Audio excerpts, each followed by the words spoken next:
Yo, what is going on, everyone? My name is Nick, or the Notorious Fantasy, and in today's video, we're going to be doing a 10-team PPR mock draft from the first overall spot using FantasyPros Draft Wizard. The roster positions for today's mock are going to be 1 quarterback, 2 running backs, 2 wide receivers, a tight end, 2 flex spots, a kicker, defense, and 6 bench spots. Now, you will notice as we get into the summer months of doing these fantasy football mock drafts, every time I do a 10-team draft, I either add an extra wide receiver spot or an additional flex spot, and that is just because I believe that 10-team leagues are going to be super stacked. Basically, every single team is going to be loaded to the gills with talent. Even the people in your league who aren't the sharpest knives in the cupboard could draft an elite team in a 10-team league. So you got to add that additional wide receiver spot, that additional flex spot in order to have more of a skill gap in your league. So again, 10-team PPR mock draft from the first overall spot. If you guys are new to the channel, please make sure you do hit that subscribe button down below while you're down there. Whether you are new to the channel or not, please make sure you leave a like on today's video. Now, if you are the #1 overall spot and you know going into the draft you're the #1 overall spot,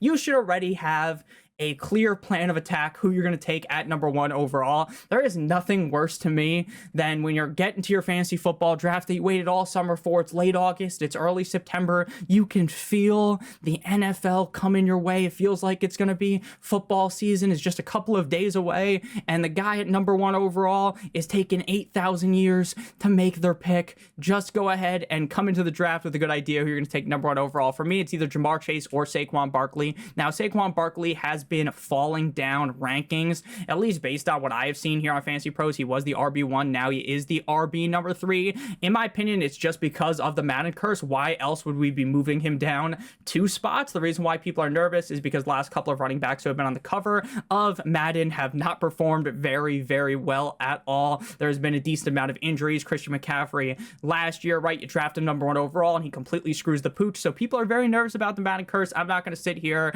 and be like, oh, the Madden curse is the truth. If you're on the cover of Madden, you are guaranteed to be a big fat bust, right? Because that just is not the case at all. But I will say that might be why people are moving him down. So to me, at the #1 overall pick, it's either Saquon Barkley or Jamar Chase. And for me, I would personally lean with Jamar Chase just because I feel that he's a little bit safer. Jamar Chase, to me, I'd be shocked if he finished outside the top 3, the top 5 at the wide receiver position. He is on a team whose defense reeks to high heaven. He is on a team with an elite quarterback, and Jamar Chase is one of the best, if not the best, wide receiver in the NFL. He is going to see a buttload of volume game in and game out. This is the kind of guy that could finish as the Triple Crown winner yet again at the wide receiver position. To me, he is a no-brainer pick at the 101. Again, there's definitely a debate you could have. You could be like, Nick, I would much rather have Saquon Barkley. That's fine, but I'm going to lean with Jamar Chase at that spot. So we took Jamar Chase. After that is going to be Bijan, Justin Jefferson, Amon-Ra St. Brown, Saquon Barkley, Jahmyr Gibbs, Malik Neighbors, CeeDee Lamb, BTJ, Nico Collins. The second round opens with Puka Nacua, Drizzy Drake London, Kyron Williams, AJ Brown, Ashton Genty, Devon Ainge-Chan, Tyreek Hill, Brock Bowers, Christian McCaffrey. I really like that start from the second overall team. They got Bijan Robinson and Christian McCaffrey, the guys who could easily be the #1 and the #2 running back in fantasy football. Christian McCaffrey is a guy that I'm going to be all over pause all summer long. So in a 10-team league, we're going to be talking about this, you know, all summer. You are going to hear this a million times from me every time I do a 10-team draft. The positional advantage, in my opinion, at the 1Z positions is super important. If you don't know what a 1Z position is, it's the quarterback or the tight end because you only start one of them, right? Brock Bowers is a guy that I am not going to be pretending that I am super ecstatic to draft in the second round of my 12-team league, my 14-team league. Now, do I think he's a bad pick? Of course not. I think Brock Bowers could easily be the tight end 1. The guy is phenomenal. But in a 10-team league where every single team is really good, right? Even the person that doesn't even watch football, they just draft with you, and it's the chick in your league who just drafts the guys that she thinks looks the hottest, right? And, you know, sometimes I draft my teams that way as well, right? But at the end of the day, that person could draft a star-studded team in a 10-team league, right? So the way you get the positional advantage, you know, everyone's going to have great running backs. Everyone's going to have great wide receivers, but not everyone has that elite tight end. Not everyone has that elite quarterback. And especially now that you don't have to pull the trigger in the first round to get that primo tight end like last year you had to with Travis Kelce, it makes me even more excited to take a guy like Brock Bowers or Trey McBride inside of the second round. Now, if you are the 101, more than likely you're not going to be able to get Brock Bowers, but in a lot of leagues you will be able to get Trey McBride. So the question is, who do we go with Trey McBride? To me, I think the quarterback position is super important. Again, having that elite onesie, but I don't think I need to pull the trigger on either Josh Allen, Lamar Jackson, or Jaden Daniels, because I do have Jalen Hurts in this range, and I think it is probable that Jalen Hurts could fall back to me at my fourth overall pick, my fourth round pick. So we're going to go ahead and not take a quarterback here, so it's going to be a tight end, Trey McBride, with one of these running backs or wide receivers. So since we started with Jamar Chase, I'm perfectly fine going with Derrick Henry, Bucky Irving, Chase Brown, Josh Jacobs here. I like all four of these running backs. Some people will be nervous about Derrick Henry because I get it, the guy's an unk, but at the end of the day, people were full fading him last year, and we saw how that worked out. As long as he is able to stay healthy, this is a Baltimore Ravens team that loves to run the ball. They love to run the rock in the red zone, and while Derrick Henry, frankly, is not an elite pass catcher, we all know that, right? Derrick Henry kind of has not feet for hands because he can actually catch passes now, but he's not going to be a guy that is just sucking in passes with the efficiency of Mia Malkova. Derrick Henry is going to be a very valuable player. So I'm going to stick with Derrick Henry here. Again, if you wanted to take Bucky, Chase Brown, Josh Jacobs, I am not going to argue with you about that at all. So after we went ahead and selected Derrick Henry, we're going to go ahead and go with Trey McBride again, exclusively because this is a 10-team league and because I want to get that positional advantage. Again, everyone's team is basically going to have these studs at running back, these studs at wide receiver, but not everyone's going to have a guy like Trey McBride who could end up straight up winning your week for you. We've seen big games out of Trey McBride last season. I get that. I believe that Maserati Marvin Harrison Jr. is going to be more involved this year, that he is going to be a much better fantasy pick, but even so, Trey McBride is going to get a bunch of targets, and if he could just get a little bit more lucky in the red zone, get a couple more targets, score some more touchdowns, Trey McBride's the kind of guy that could easily finish as the tight end one. So after Trey McBride, we see Ladd McConkey, Josh Jacobs, T. Higgins, Jackson Smith-Njigba, Bucky Irving, Josh Allen, Lamar Jackson, Chase Brown, Jonathan Taylor, Breece Hall, Rashee Rice, Terry McLaurin, Alvin Kamara, Garrett Wilson, Jaden, Stormy Daniels, TJ Hawkinson, James Cook, and Cortland Sutton. Now, I am not going to pretend that I think that TJ Hawkinson is some schlub, but I think TJ Hawkinson's a bad tight end.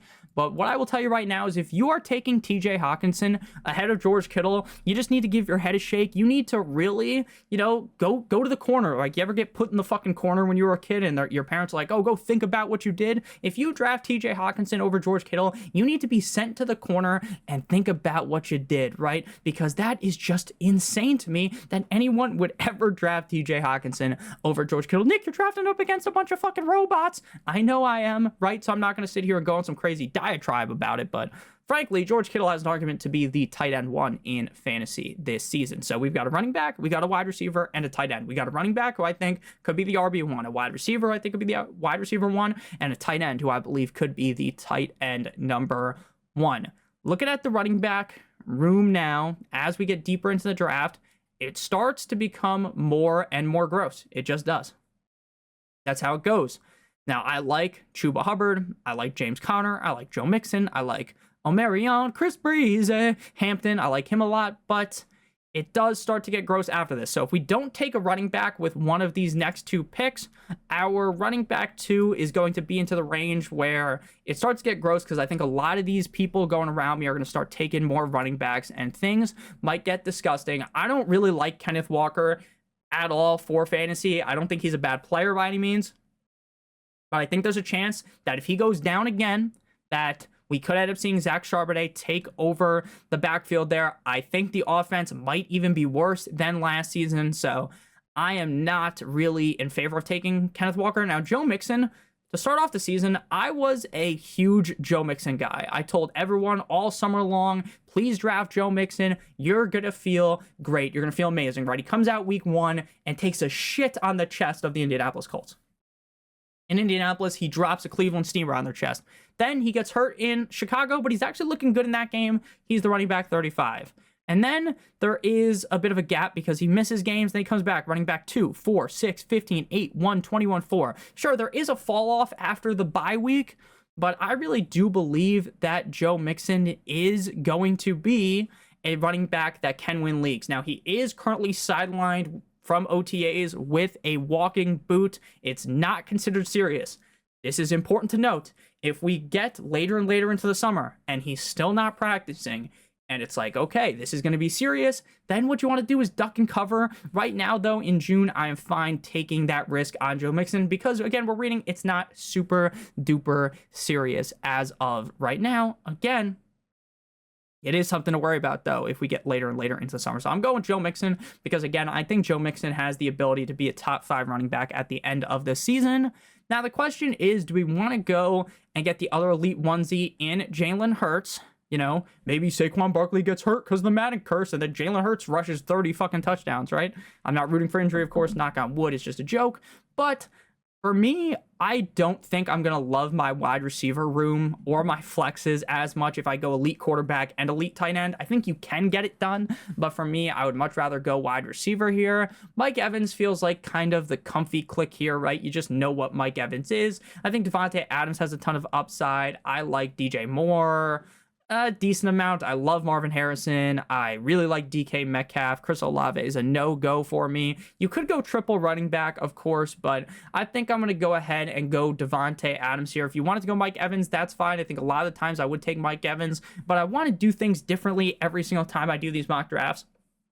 Don't want to take the same players every time. Don't want to go with the same exact draft strategy every time, because the reason why you do the mock drafts is to practice, right? Because if you do the same draft every single time and it becomes draft day and, oh my gosh, someone took the Trey McBride before me, and then you start panicking, you make stupid decisions. You don't want to panic during your draft. So we're going to go ahead and take Davante Adams here. I know he's going to be the number 2 wide receiver on the team behind Puka Nacua, but with Matthew Stafford, Davante Adams had a great season last year. He really looked, in my opinion, towards the end of the year with the Jets like he's the Davante Adams of old.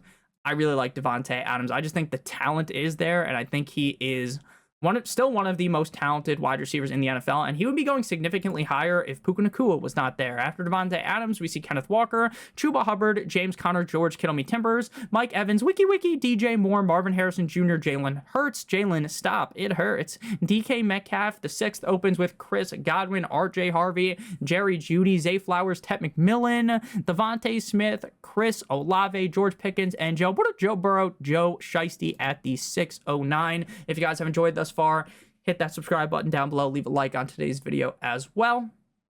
So now we're up, and to me, I do want to have a lot of the times in these full PPR leagues 2 running backs, 4 wide receivers starting in this scenario with 2 flexes, but I don't think I can pass on Omarion Hampton here, because while I think it might be a slow roll for him, and what I mean by that is the season I don't think is going to open and Hampton is necessarily the bell cow back. I think they're going to slow roll him, give us a bit of Najee Harris. It'll be a little bit annoying. Some people might panic. They might want to jump overboard, but we saw what J.K. Dobbins did last year, a washed version of J.K. Dobbins with a serious amount of touches, and I believe Hampton will get those touches. Again, week 1, it's going to be a little dicey. Maybe the first couple weeks of the season, Hampton ends up being not so hot, right? He plays the Chiefs, the Raiders, the Broncos, right? Maybe he starts off not doing too well. People panic. He could be a great buy low candidate.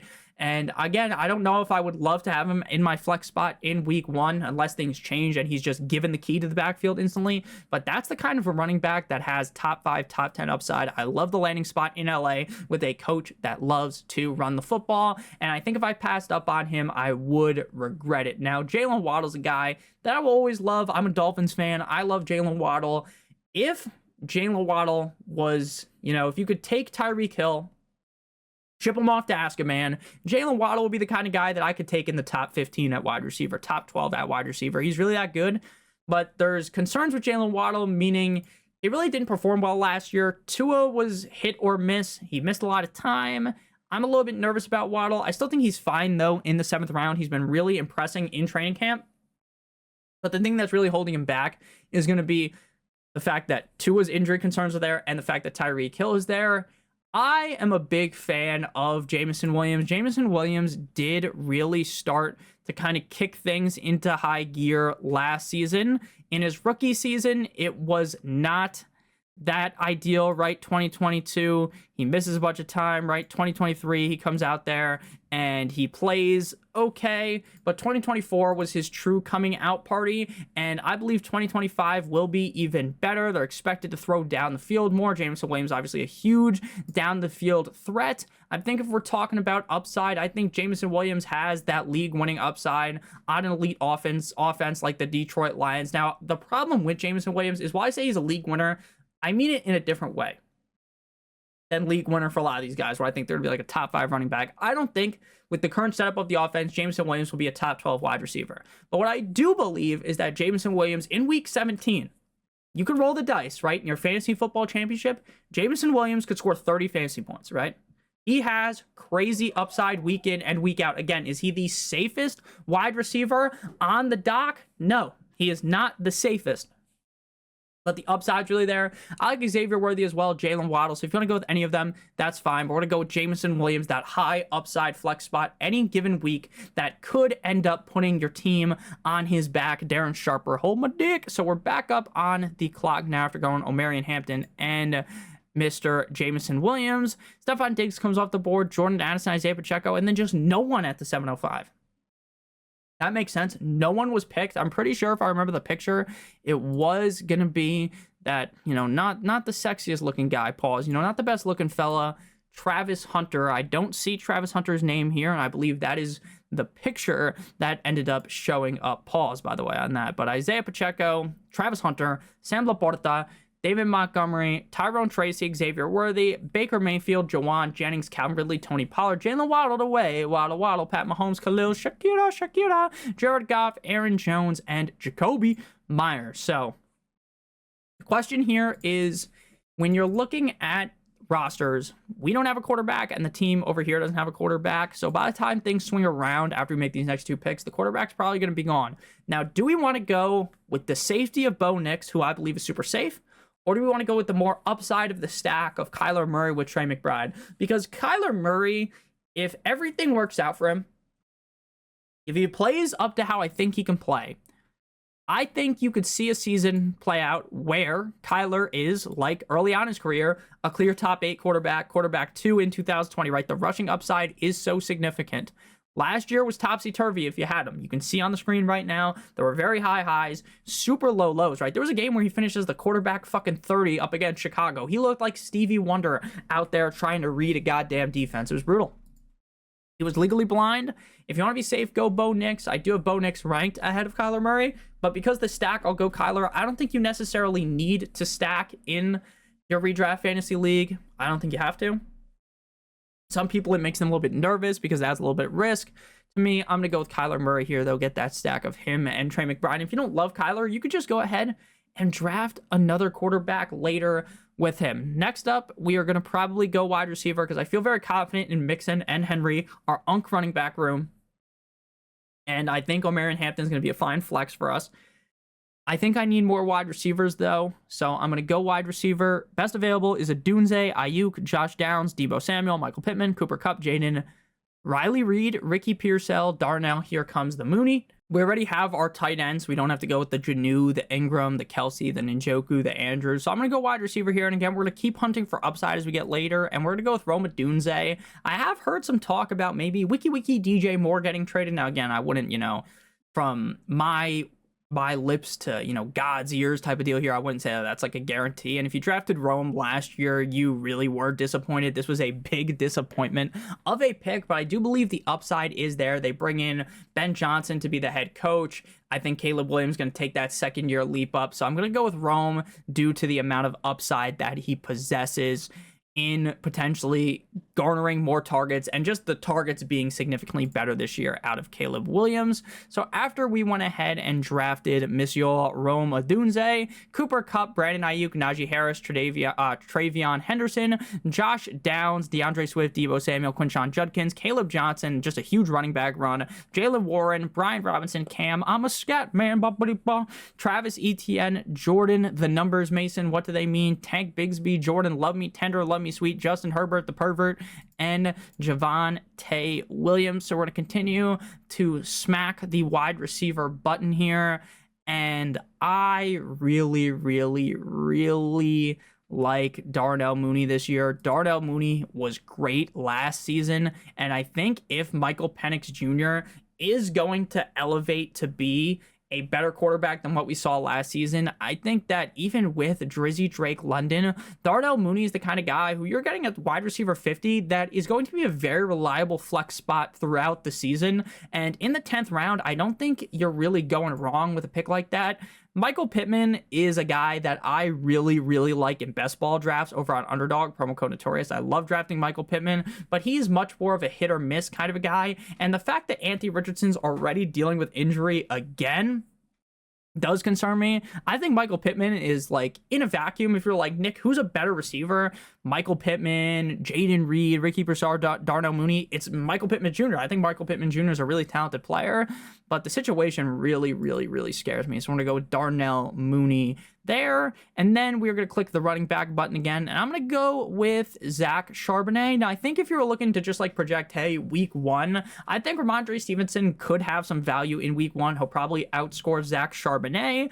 And I think he might be able to potentially fend off Henderson for a decent amount of time. But Zach Charbonnet is clearly the 2 there, but I do think he's going to get more work. And if something was to happen to Kenneth Walker, Zach Charbonnet is the kind of guy that could be scoring, you know, 1 million fantasy points, right? We saw up against Arizona, he scored 38 fucking fantasy points without Kenneth Walker, right? Top 8 running back against New England, top 7 running back against Miami, right? If he is given the hefty load, if he is given the workload of the running back 1, Zach Charbonnet is a stud.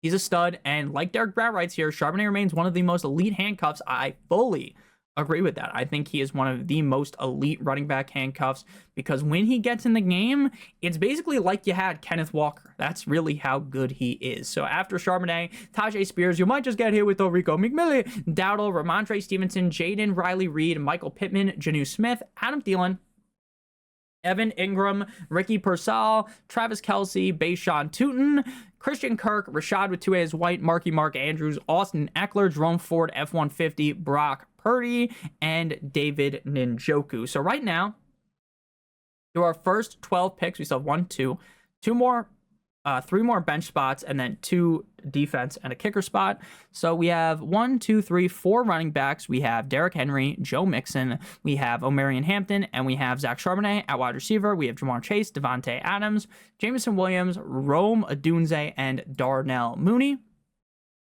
We're going to keep hitting that running back and wide receiver button. At this point, I would also consider taking Bo Nix if him and Kyler don't have the same bye. But what I will tell you is when you have 2 guys like Kyler and Bo Nix, it is really going to be frustrating week in and week out trying to figure out who to start. And a lot of the time when you do something like that, you end up really just fucking yourself over because you're like, oh, I really like Kyler this week. And you start Kyler and then it's Bo Nix. And you're like, okay, it's time to go to Bo Nix. And then it's Kyler. And then you're just pulling your fucking hair out every single week. It's really, really, really, really frustrating. I love Rashid Shaheed. Now, the thing about Rashid Shaheed is I don't like the new quarterback that's there. I don't really think Tyler Shuck is all that good. I understand that Derek Carr wasn't all that good and Rashid Shaheed still had big upside. If he's going to be seeing, though, like around 8 targets a game, and I do think he's pretty clearly the second best receiver on this team, I think we should be speaking a little bit more kindly about Rashid Shaheed. Luther Burden, I already have Rome Odunze, so there's really no need to draft 2 guys on the Bears. I think Keon Coleman, that was a guy that I kind of liked last season. We did see some of it, but as a whole, like week 7, week 8, we did see it, but then he turned that. He doesn't play as well after. It just didn't work. So I don't want to be like, I was never really a Keon Coleman, like this guy coming out of college looks elite kind of guy. I fell into the trap last season. I don't know about him. I'm going to go with Rashid Shaheed. And if Chris Olave gets hurt again, knock on wood, we don't root for injuries, of course, Shaheed could be the #1 receiver on that team. So we're going to go running back here. And to me, you're kind of just in the range of, you're just looking for a running back that, if someone goes down, you could fall into a value. Algier, we've seen him be the running back 1 on Atlanta, and he looked good. Ray Davis, if James Cook holds out, Ray Davis could be the RB1 for the first couple games of the season. Guerrero, if something happens to McCaffrey, Guerrero could be a really solid player. Jadon Blue, on the other hand, could be like the running back 3 or 4 on the Dallas Cowboys. He could also be the running back 1, right? So to me, it's really all about what you're looking for here. Are you looking for more of the safety bet, or are you looking to, rip the condom off and go for more of the upside, which would be Jadon Blue, even though I don't necessarily believe that he's guaranteed to be the running back 1 on the team. I think far from it. Because we took Kyler, I think we are going to go with a quarterback 2 on this team. So we're going to go with a running back and a quarterback. We're going to go ahead and, I don't think Bo Nix, actually, since this is just a 10-team league, we will take Bo Nix. I think it is possible that he could fall this far. And if you're like, Nick, it's impossible to get Bo Nix there, then just imagine that was Justin Fields. And of course, Jaden Blue goes, because that's who I was going to end up going. He gave us some Jadon Blue balls. Right there. So after Bo Nix, Tucker Kraft, Mac and Cheese, Keenan Allen, J.K. Dobbins, Jake Ferguson, Caleb Williams, Dalton Kincaid, Dallas Goedert, Colston Loveland, Tyler Algier, Ray Davis, Jaden Blue, Blake Corum, Trey Benson, Isaac Guerrero, Jalen Wright, Hunter Henry, Braylon Allen, and Marshawn Lloyd. So we are going to go running back here, and these running backs are just straight up gross. I know wish I went running back instead of Bo Nixon, but that's just the price that we pay here. So we are going to go running back, though. I don't want to handcuff my running back. Like, I don't like really taking my own running back handcuff, right? I get if you're like, oh, I'm going to take McCaffrey, and you know what? McCaffrey screwed the pooch last year. I'm nervous about him, and you want to take his backup. That's fine, right? In some situations, I get it. I'm not a huge handcuff guy, personally. These running backs reek to high heaven, though. I think Kendre Miller, low-key, could be the RB2 instead of Devin Neal. He does get the new coaching staff. It seems like the old coaching staff fucking hated him. Like, literally would rather if he didn't play on Sunday because, he got into a car accident and broke his foot. Like, I forgot what the name of the coach was. He wouldn't have given a fuck. He might have thrown a celebration. It seemed like he hated him. Like, I'm being 100% honest. It seemed like that man hated Kendre Miller. Like, Kendre Miller went up to him and plowed his fucking wife or something just right in front of him. Straight up bukkakied him with someone else on the team. I don't know. But we're going to go with Kendre Miller here again. I don't think that's a great pick. I think I definitely should have went running back with the last pick, but that's just the price that we pay here for waiting. And again, in June, the late round running back picks just aren't as confident. You're just not going to be as confident in them because by late August, earlier September, when you're doing your fantasy football draft, you just have a lot more information to go by, right? If Kendre Miller's clearly the running back 3, you're not fucking taking him here at that pick. So now we're going to go with defense and kicker. We're going to go with kicker first. Because, wait, hold up. 1, 2, 3, 4, 5. Okay, we have all of our bench. So we're going to go with Brandon Aubrey here. And then for defense, what you want to do is just take a defense going up against a not-so-hot offense in week number 1. And then what you're going to do is you're just going to keep switching defenses whenever you need to, right? For instance, if you got a defense and they have a great week 1, great week 2, great week 3, that's fine. You can play them 3 weeks in a row. But if you have a defense that, they've got this elite matchup week 1, you love that spot up against a certain offense. And then guess what? Week 2, they're going up against the Chiefs, so they're going up against some defense, or some offense, I should say, that is scaring you, then you just go ahead and fade them. So we're just going to look at some teams here. For the Buffalo Bills, they are playing up against the Ravens week 1. That would be a clear no-go, in my opinion. You don't want to be drafting that. The Chargers going up against the Chiefs. That is a clear no-go. The Packers going up against the Lions. That is a clear no-go, right? You just want to find a defense. Even if you don't think the defense is all that good, you just like the matchup that they are going up against. The Rams are going up against the Texans. I don't mind that. Now, I do think the Texans are going to be fine. I don't necessarily love taking a defense going up against my running back week 1. Let's go with the 49ers going up against the Seahawks, who change at quarterback, all this other stuff. It could lead to a really, really slow start out of them. So we get a B. Something to note about these draft grades is they don't fucking matter. You get an A, a B, a C, a D, an E. Yeah, they're going to give you an E, right? An F, right? And it doesn't matter. All that matters is how your team actually performs. So our team, to recap, we got Kyler, Derrick Henry, Joe Mixon, Jamar Chase, Devontae Adams, Trey McBride, O'Marion Hampton, Jameson Williams, Rome Odunze, Darnell, here comes the Mooney, Zach Charbonnet, Rashid Shaheed, Bo Nix, and Kendre Miller, Brandon Aubrey at kicker, 49ers defense. Let me know down below in the comment section what you think of our team. Make sure you guys check out one of the videos on your screen. If you have not seen them already, make sure you guys hit that subscribe button like it owes you some money. I love you guys more than you'll ever know. Hope you have a great one. And as always, good boy.